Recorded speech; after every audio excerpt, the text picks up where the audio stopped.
Gear up as Cash Miller and a team of accomplished guests steer you on an enlightening voyage filled with valuable tips, fresh insights, and effective strategies.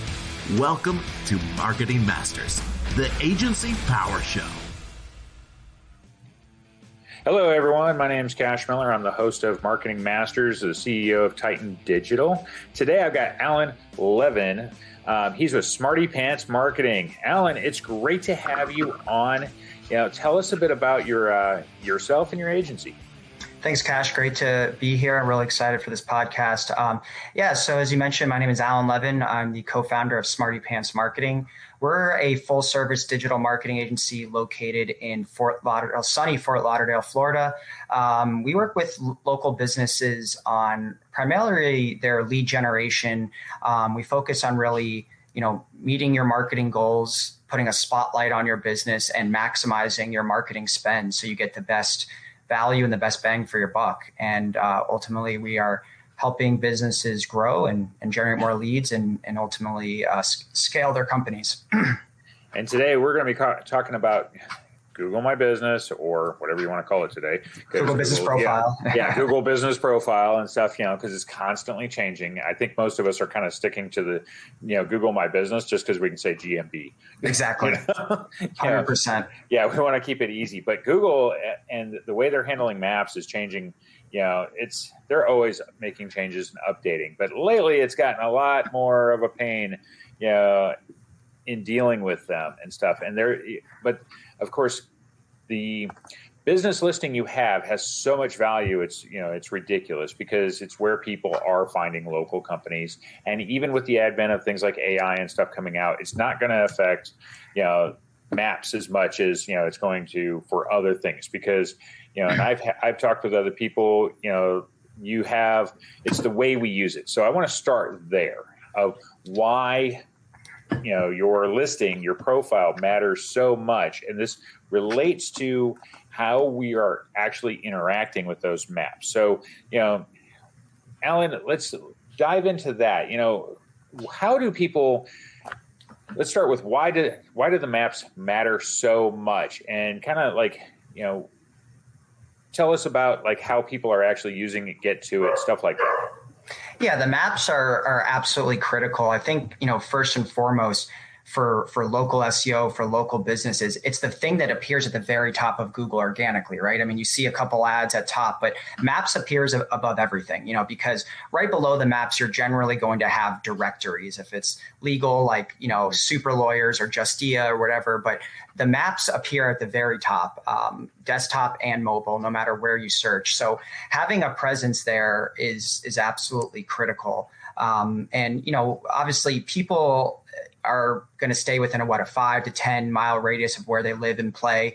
And when they're searching for something, whether it's a restaurant or a plumber, those first, 3 results in the map pack and are become, a place for you to get maximum exposure, right? There was an interesting article a few years ago, so I apologize if the numbers aren't exactly the same, but your Google My Business listing on average gets about 4 times the amount of impressions as your website does. So if you know that, so many people focus on their website, which is obviously important, but most people if they don't know you, they're not going to be searching your name. I mean, they're going to be searching the industry or the business type in their local area. And more likely than not, they're going to see your listing. And that's a gateway to your website. It has your reviews. It has, the ability to get directions and make calls to you directly from it. So it becomes so important to have that map listing optimized. And I think a lot of business owners really just underutilize that area. To me, I look at the Google listing as the foundation of your marketing along with your website.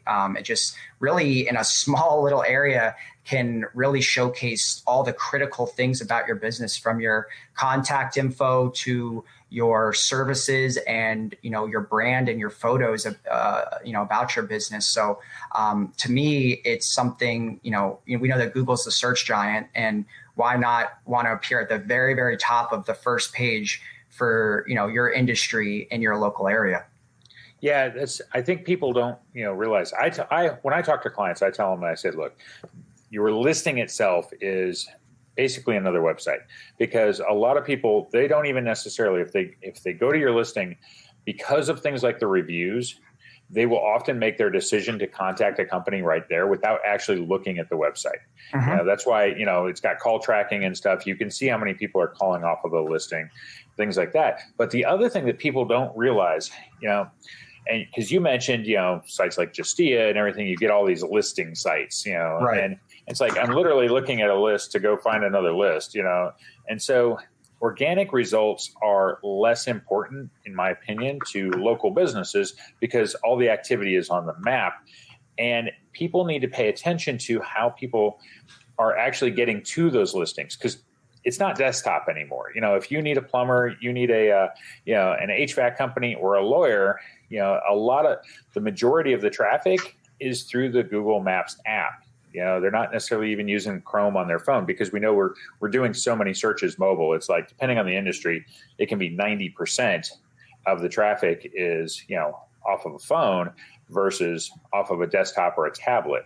Sure. And that really matters, because it's, so if you're not paying attention to that listing, you're really losing out on an opportunity, because when you click the map, you don't see the organic. The only ad you see is a listing ad, at the top, maybe two of them, but you're not going to have all of the other things that you would get on the desktop, Right.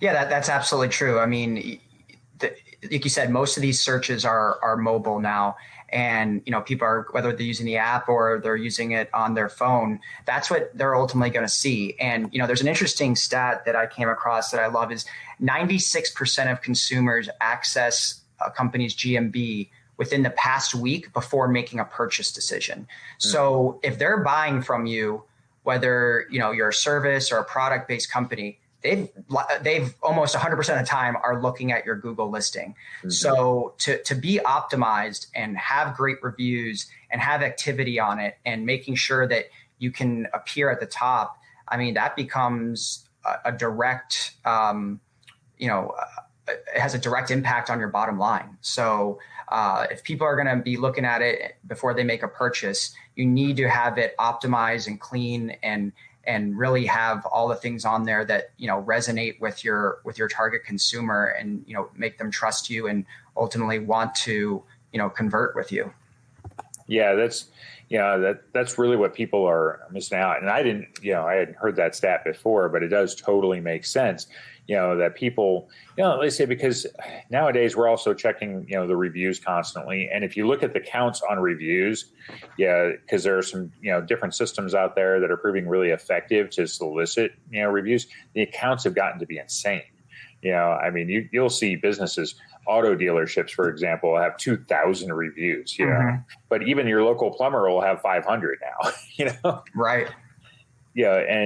And so the map listing, in regards to reviews, it really matters, because if you're not building up those reviews, if you're the guy with 5, I always like to point out, let's say you because if you open the app, you're going to get more than just 3. You're going to get, everybody, and it's going to be scrolling and stuff. You could be the 5th one, and you're still showing up on the your screen on the phone, right?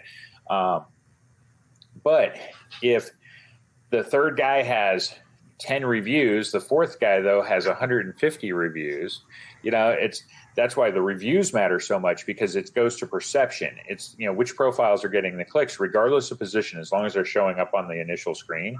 They're, let's say, it would be above the fold if it was desktop. Then you're going to have that activity going on, clicking on which ones, have a lot of reviews. You're going to maybe read a few of them before you make that decision, but you're not even, I say, a lot of times going to the website. Right. That's absolutely correct. I mean, reviews to me are also another thing that business owners just don't ask for enough. They probably could get that 5-star review, but they don't ask enough, or they don't follow up and ask again. I mean, they need to have a system in place where they can get those reviews and strike while the iron's hot and get them while their customers the happiest with them. But the review to me is it's your brand, right? I mean, it's your reputation. And people trust those reviews, and they're going, people in today's digital world, people are looking for any reason to pass by you and go to the next one. Reviews become the easiest way to eliminate you. If you don't have enough, if you have bad reviews, or let's say you have a 500 reviews, like you said, but the last one was 2 years ago, then that also looks kind of sketchy. You got to, studies show that people look at the reviews really in the past 2 weeks to 4 weeks. So you want to keep them new and active. I think reviews, that goes unsaid how important they are. And also when it comes to SEO, they're a big factor in Google's algorithm. If you have a lot of 5-star reviews, you're likely going to appear higher in those map results.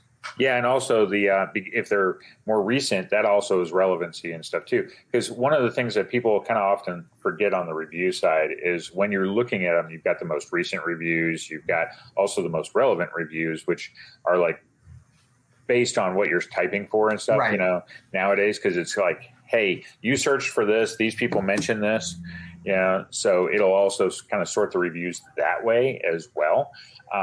But like you said, if there's not anything that's recent, that's going to be a problem, Absolutely. Because it's like, well, they haven't had anything in so long, I don't even trust that they're in business or anything, Exactly.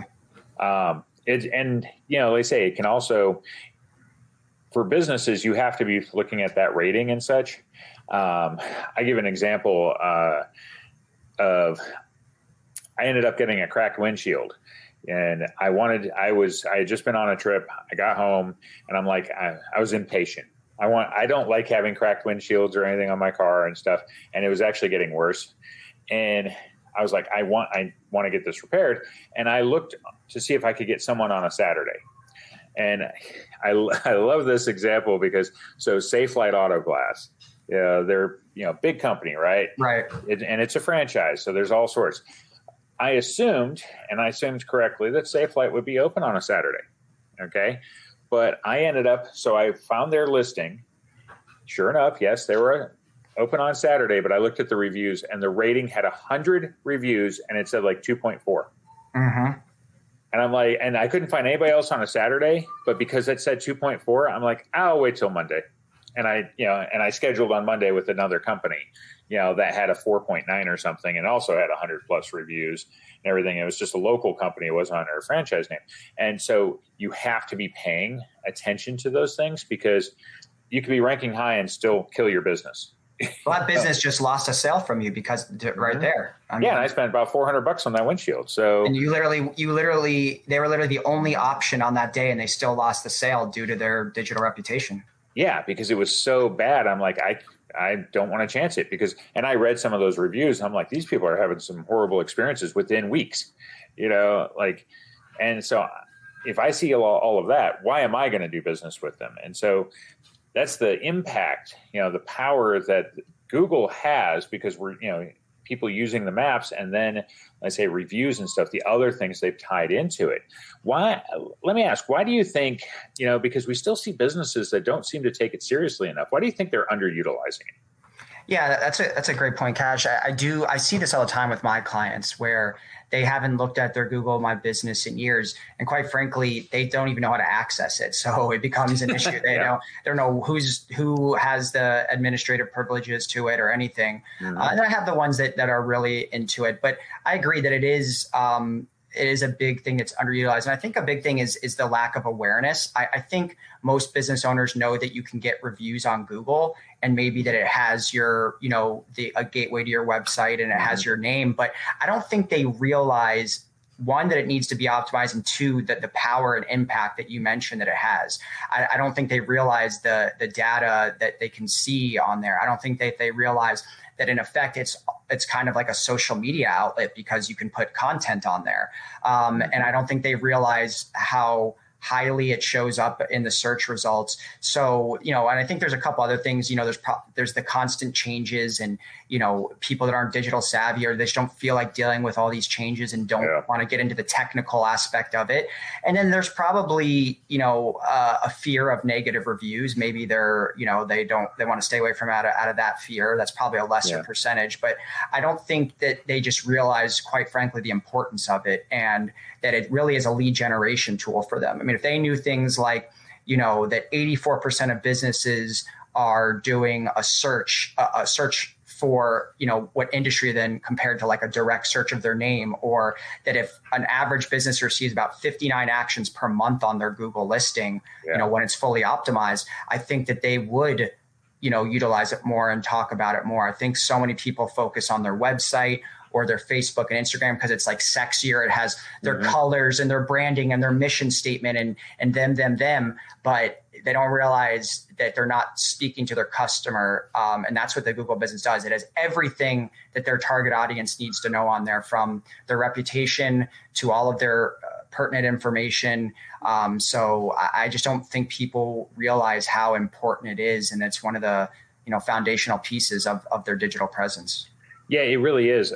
Because, it's like whether you're a service business, so you could be a lawyer, you could be a plumber, and they're going to find you there, but you can be a restaurant, of course, and they're going to find what kind of food. Like menus have been incorporated, big time into, what you can see without actually going to the site. And often that can be a nice feature, of it, that I can see what somebody offers, kind of what the price point is, things like that. So most businesses, like I say, if you have a physical location at all, you're able to benefit in some way by taking, actively managing your listing. 100%. Let's talk some of the stuff. So, you mentioned there are things that can be a little bit of a pain in the ass. Now, lately, getting these things verified has suddenly become a huge chore. And we also see that previously verified listings are no longer verified, and we have to redo them. Now, traditionally, it was always either, they'll call the business, because they want to, the phone numbers associated with it, or they'll do the postcards, right? Which half the time you would never receive or something, But now they're doing like video verifications, and you got to walk around and show that you really exist and stuff. Have you been having to deal with that, and getting some people verified, and how much of a pain in the ass has it been? Yeah, it's a lot tougher than it used to be. I think, you have these companies like locksmith companies that had like 6 million locations, and Google started to crack down on all the fake locations or PO boxes or whatever the case may be. So they've made it a lot tougher to verify your listing, especially for like a brand new business. And, I have clients that are startups that are one-man operations that are in a shared office space. Mm-hmm. And so there's a couple problems. I mean, Google tells you to do a 1 minute long continuous video showing street signs, showing the outside of your storefront, and then showing inside. Well, for example, I'm in Fort Lauderdale, downtown, busy area. One of my clients' offices is a shared space. So to get from the corner of the street to the storefront up to the office, I mean, that's not a 1 minute continuous video. I mean, there's that thing. And then also it's not her office. So she's got an office inside a greater thing. And I went back and forth, and they said, you need to show that it's her office. And I was like, it's impossible. She does have an office, but it's not her. So we had to get creative. I mean, we literally had a print marketer person get her like a sign, and we kind of just used duct tape and put it up against the right out front of the office, and that ended up working. I'm not trying to suggest anything bad, but you have to do what you have to do, because she was a real business, and she was in a shared space. What can you do? Yeah, it makes me wonder about, because like they've always had a service option where you have businesses that travel, let's say HVAC or something, but really they're like operating out of their house because they don't take customers walking in. Right. So it makes me wonder if it's getting a little more difficult for them, because I'm showing you my house. I can show you my office space, because I have a room that is actually an office, correct, that I'm utilizing and stuff. But I know we've had trouble, and to the extent of where we're telling people how to do it, but they're making it more difficult for agencies to actually help do it. So we're giving instructions on exactly what they're going to need to do, but we're telling them that, active participation on our part is probably not the best idea. Yeah, because, Google doesn't want to deal with us. They want to deal with you directly. Yeah. And I know it's more frustrating for business owners, from that standpoint, but, like I say, they've made it a lot harder, and they have legitimately, I mean, you think of all the people, like we've known for years, you can't use post office boxes and stuff like that, but it doesn't mean people don't do it. And Google, there's all sorts of like bad listings out there. So it is, I can see the necessity, right? even if it's frustrating. Yeah, it makes sense why they crack down. I mean, I'd rather them get rid of these, fake businesses or whatever they are. And you don't want, a competitor that just has more listings than you to outrank you just because the quantity when it's kind of BS. But yeah, I think they've made it really impossible for agencies to facilitate. I mean, if you think about these business owners, they don't know how to do this. That's why companies like you and I exist.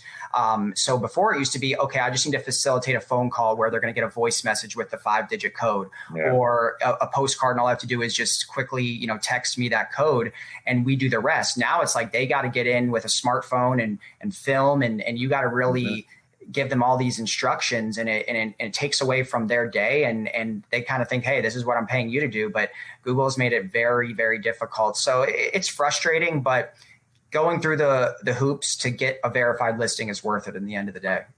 Yeah, it's still, like I say, and it can be frustrating. We've had some clients extremely frustrated with Google. From our standpoint, we try to make sure that they understand this is Google's job, doing, not ours. Right. Okay, let's dive into the listing itself because there's multiple, listings are multifaceted. You've got photos, you've got videos, and there's a, post feature and stuff. And, really the kind of the things like the advantages of using those, because, you think photos and videos, upload them once, you're kind of done. The post feature still reminds me of the back in the day of Google Plus, and, because it's a social thing, like how many people are really paying attention to them. But there is a reason to be using these things, because like the posting itself has a ton of places. Like I think the services area, is so underutilized and people don't realize that every service you add is essentially, it's like creating a web page and focusing on that service, but it gives you the chance to rank for more keywords if you take the time to put them in. So what do you see, like internally, when you're optimizing listings, what should business owners be focused on?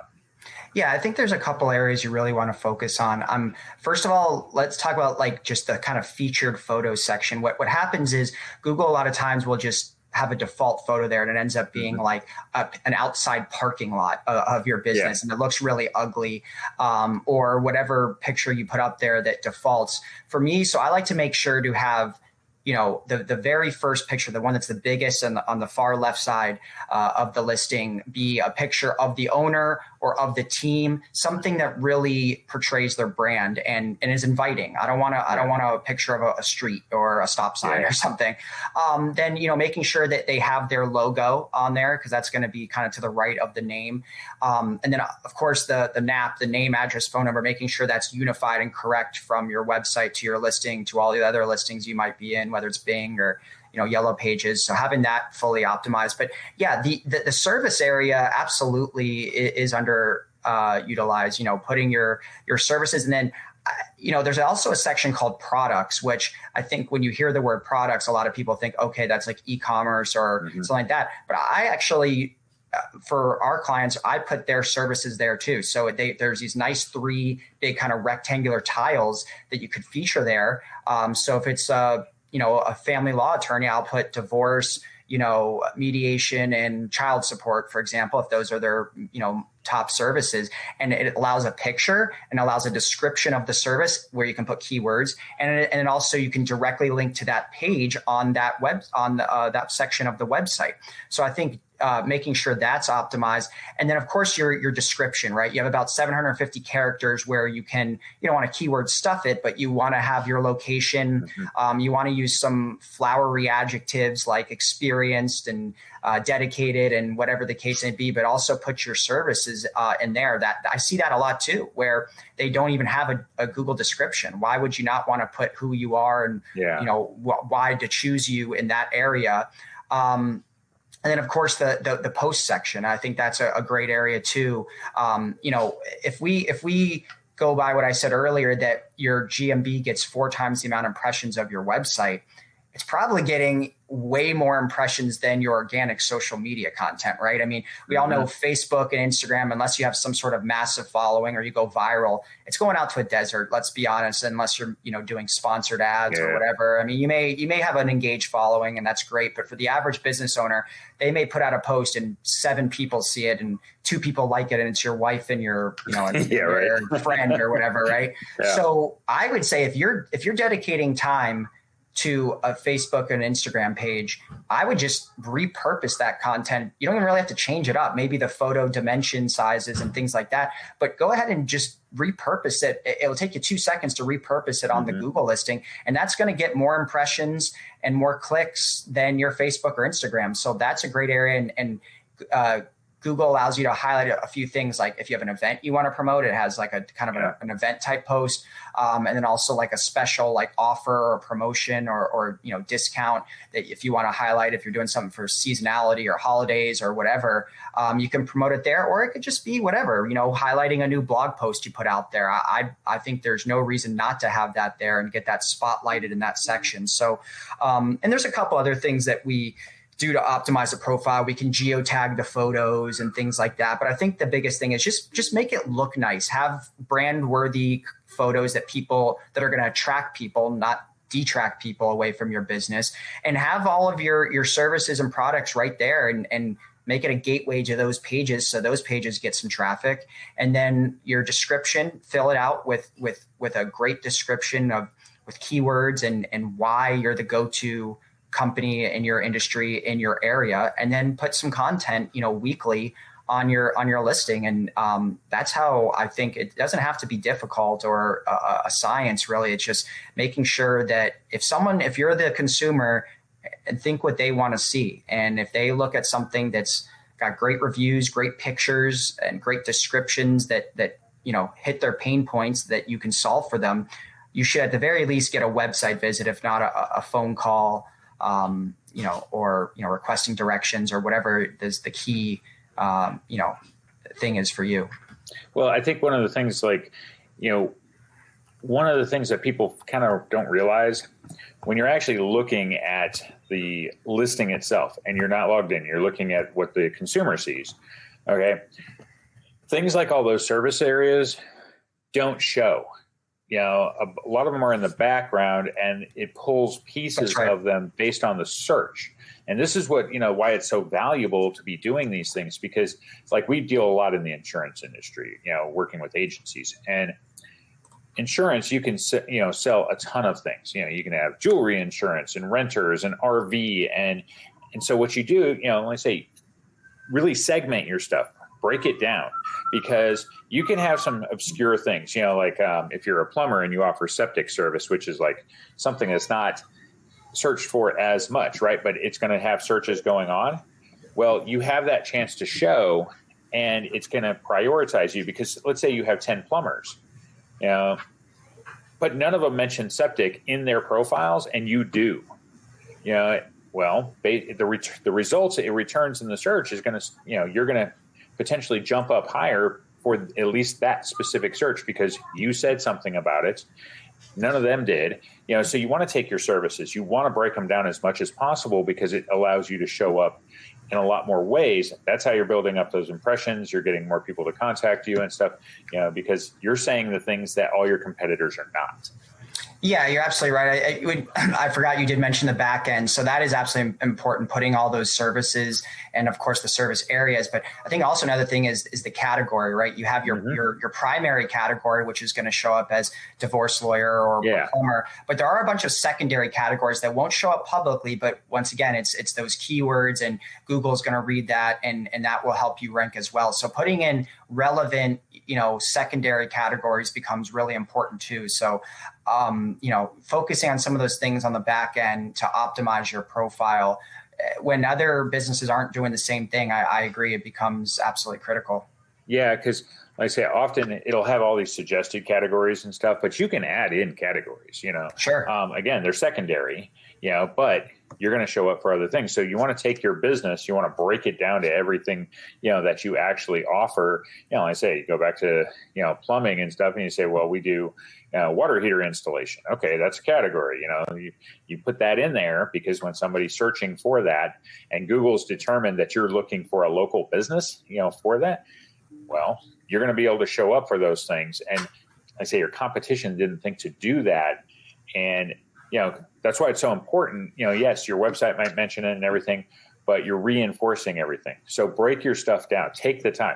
When you actually take the time to, optimize your Google listing correctly and to the fullest, you're going to spend some time. I mean, this is, because you want to be able to build out, the descriptions and stuff have character counts and everything, but you get the keywords in there. You're going to want to build them out as much as possible. Yeah, absolutely. It's these little things that make a difference. I think, like you said, a lot of business will maybe just focus on the easier things, like putting in their website and their phone number and things that they know. But the difference maker that can have you appear higher than your competition are those things that you mentioned. Yeah. Are there any other particular areas and stuff that you see, value in making sure that are done within a listing? I think it's mostly the things that I mentioned.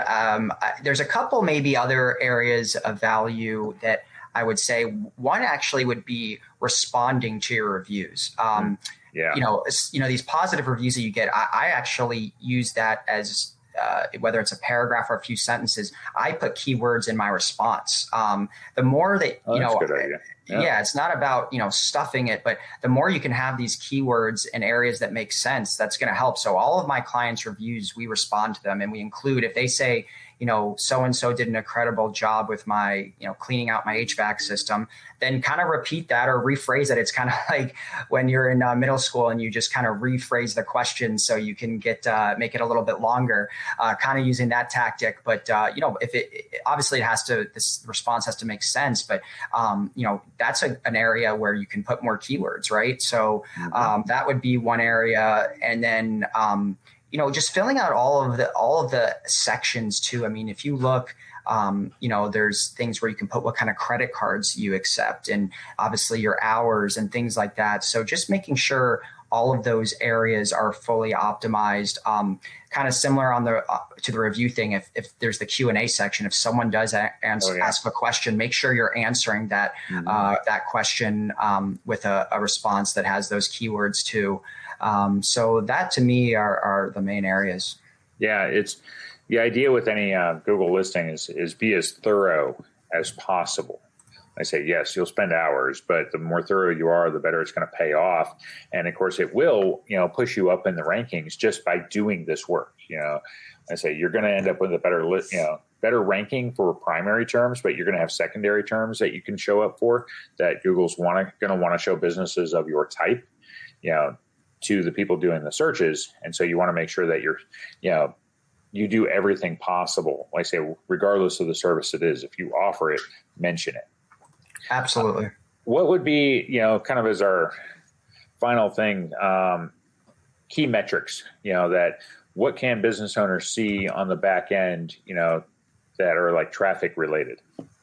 Yeah. So if you click on the performance button on the back end of your listing, there's a few different categories it shows up top. It's going to show you kind of an overall your overall statistics, but then you're going to see, I think calls, obviously you want to know how many calls you're getting directly from your listing, the amount of people that are, requesting directions. And then of course the website clicks. I think that those are the big three that business owners can understand. I think you and I and other marketing agents can get real techie or look at these other percentages and data. But if you're talking about a business owner that doesn't know things like click-through rate or whatever the case may be, looking at the calls, the messages, and the website clicks is great. But I think a really good area too that I love to look at, and I think clients appreciate this, is there's a breakdown of people that viewed your business by, the platform, whether it's desktop or mobile, whether they found it in the maps or just in the search. So looking at that breakdown, I think is very, very interesting. It can guide certain things. If, obviously we talked about mobile being so important. So if you're seeing most of the people are searching from mobile, then you need to optimize, your website, of course, for mobile, but making sure the photos that you post are mobile friendly on your listing. And then I also like looking at the searches breakdown, because that actually tells you the keywords that people use to find you.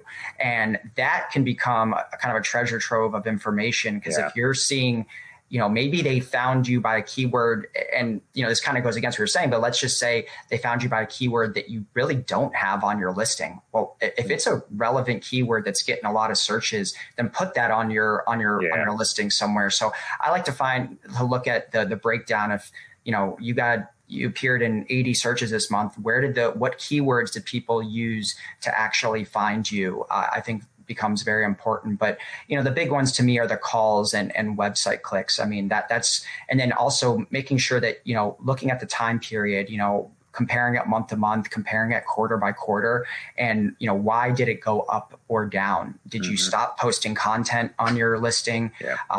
Did, one of your listings become, or one of your service pages, or one of your products or services on your listing, did it become irrelevant, or does it not a great description? So kind of analyzing the data and seeing the rise and fall of the numbers, I think is very, very important. Yeah, I think, kind of as a final note, which you can also look at, how many people are clicking through to your website versus like calling right off the listing and stuff, and kind of compare the numbers. Because let's say a lot of people, if your listing is done well and you've got good reviews, they won't even go to your website. And it really shows you the value of the listing, because of the fact that they're calling you right there. So let's say, take time, pay attention to the numbers. Hey, Alan, this has been a great conversation. How would people get a hold of you? Yeah, I appreciate it, Cash. People can get a hold of me. My website is Smarty Pants Marketing, and that's pants with a Z, Smarty Pants with a Z, marketing.com. But if you want to reach out to me directly, Alan at smartypantsmarketing.com is my email address. Going off today's lesson, you can find my phone number, of course, and my website directly from my Google listing if you search Smarty Pants Marketing. And I'm really active on LinkedIn. So if you search for me, Alan Levin, I'm, producing a lot of content on there. I check it daily. So if you want to connect with me in there and have a conversation about your marketing efforts, I'm happy to do that. But the best way to probably reach me is via email, or just go into my website and you can fill out a form. And it goes directly to me. So we would love to have a conversation with you. Cool. Well, this has been a great conversation. Google My Business, Google Business Profile, whatever you want to call it. It is an extremely valuable tool. Of course, we know that most searches go on Google, not other platforms and such. And, people, even with AI coming out, map listings and such, they're not going to be as affected as much as, say, organic results and things like that. So there's a ton of value. You should be optimizing it. Make sure you do. If you haven't taken the time, educate yourself on the back end, because there's a lot of insight you're going to get about that listing and what it's providing to your business. Again, I'm the host of Marketing Masters, Cash Miller. I'm also the CEO of Titan Digital. We've had another great conversation, and thank you for joining us. Thank you for having me, Cash.